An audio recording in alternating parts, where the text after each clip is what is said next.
Hello everyone. It's James again. And before I start today's video, I just want to quickly say, all work in this video contains 100% original content of and by myself, James Smith, otherwise known as Bgood 4000, and was uniquely created with NAWMAL software, by myself, James Smith. As I purchased commercial rights from NAWMAL to produce my unique and original video with this software. Commentary is uniquely my own thoughts, feelings, and expressions. Now that I have that out of the way, I do hope your day is going fantastic. And your journey to self-betterment is going better than fantastic as well. Today I want to talk about something very important. And it's the narcissist and narcissists in the world. What they are up to non-stop in their daily lives. And it's to look for every angle they can to bait and switch you. And this goes from the narcissist you might work with, the narcissist you might date or marry, or the narcissist or narcissists that might be top influencers in society. You see, the best way to understand and view the narcissist, no matter they be a covert narcissist or an overt narcissist, the best way to see them is like the professional scammer. Because they basically are. But what do I mean by the professional scammer? It's the thought of what you might have in your mind of someone trying to sell you something you don't need. They are always looking at someone like, how can I see this product to them even if they don't need it? They will pretend to be your friend. They will joke around with you to get you to drop your guard and see them as someone honest. But it's all a ploy to sell you a car, a household appliance, or a timeshare somewhere. People that are these types of salespeople don't appear to have an off switch. They see everyone they meet as an opportunity to sell whatever it is they are selling, even though the terms and product they are selling might be questionable. Their only goal is to get over on someone. They don't care if you are put in a bad situation after the sale is made, or if what they promised was actually what you ended up getting. They will be long gone in the wind with your money, while you try to call 800 numbers associated with their business only to end up being frustrated and feeling like you've been had.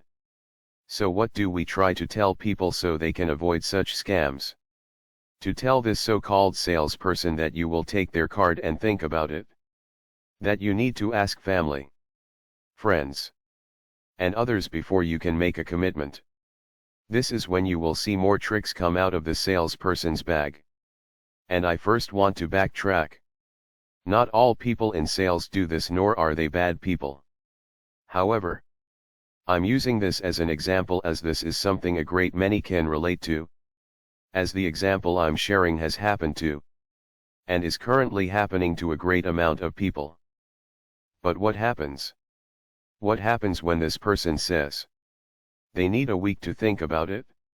They need some time to talk to their family, friends, or to do some research on the internet regarding this product. This salesperson might tell them the sale is for today only. And if that doesn't work, they might shame them by making this person feel bad they can't make their own choices as an adult, that they have to have someone else make choices for them. They will use shame, blame, and manipulation by pretending to be their friend and to truly care about them, when it's all a ploy to get this person to drop their guard and sign on the dotted line. You see, the salesperson is relying on your surface level thinking and knee-jerk reactions so they can maneuver you into a certain spot where you are now making choices that you think are your own thoughts and choices. But in reality they planted these thoughts and feelings in you to make such decisions and choices that will benefit them, the salesperson, not you. Now I don't want you to get caught up in this scenario. Like, yes, James, I had a salesperson do this to me. No, no, no, no. Though that might have happened and it's truly a bad thing, and I can understand your pain. That isn't the reason for this example. However, it's to show a pattern of how narcissists by and large get what they want, and how they can do it right under your nose without people questioning what it is they are doing. So take that example I just spoke about and put it into relationships and the legal aspects of things such as marriage and divorce. Think about when certain changes were being made or systems were being set up. It probably sounded really good to a great many of people. It might have been sold as a way to protect you even. But how many people chose to look at who was really benefiting by such systems and such changes? Sure. There might have been a few people that stood up and asked some tough questions. But they were likely shamed into silence. And the majority went along with what they thought was a good idea. Now a great many decades later, let's take a look at what the institution of marriage has become. Most will tell you it's a mess these days. And that's why a great many people aren't getting married anymore. Well, how did it get that way? You see, when dealing with a narcissist or narcissists, the best advice some out there give is to not react emotionally. And to slow things down and take your time. Truly try to see what is happening around you. Because that's how narcissists get what they want. By people reacting emotionally. And when they hear something they think, wow, that's great. Let's go for it. Instead of slowing things down and saying, you know, is that really a good idea? You see, narcissists' job is to sell you a lie. That's why I used the sale analogy earlier. They want to tell you if you do what they say, you will have all of these wonderful things. But most of what they want you to do has you giving up something. For this metaphoric pot of gold the narcissist is promising you. Think about the narcissist you married. Think about them for a minute. You might have had a bumpy and terrible relationship with this individual. But they were still able to sell you on the idea that marrying them was the best thing to do. Because that once married they were going to somehow treat you better. And all of the arguments would magically stop. And on and on and on. Well, think about that in other areas of your life. Or in high levels of life.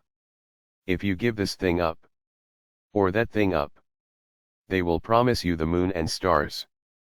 But once you give these things up and they have you locked in, you notice it was all a lie. And they did what they did to gain more control over your life. And I say that because it's okay to question things. Even if it emotionally feels right to not do so.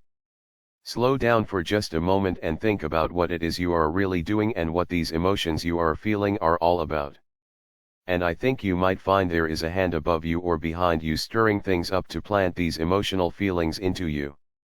So you make bad life choices and you end up giving up the power of your life into the hands of a narcissist or narcissists. All because you were promised all of these wonderful things. That in the end usually end up being a big lie. Think about Adam and Eve in the Garden of Eden. They literally had everything and walked with God. But Satan showed up and was able to sell a lie. Take a step back and slow down your thinking. And pray for discernment and you will start to see the lies in a great many areas of your life. And those that are trying to sell you on a lie. And when they can't sell you on that lie, you will see. The shaming will come out. The fake bonding will come out. And that's the big one to watch out for. Be very careful of someone that is pretending to be your best friend. It's great to have friends and all of that.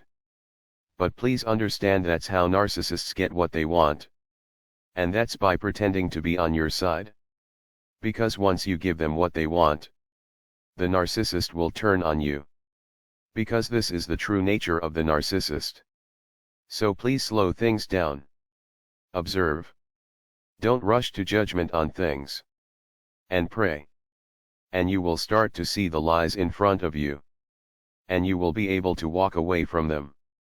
And that is one major key to living a happy life. And that's not to get caught up in the lie of the narcissist. Well, that's all I have for today. I do thank you for your support. And I do hope your day is blessed. And until next time. Bye for now. And be good to yourself.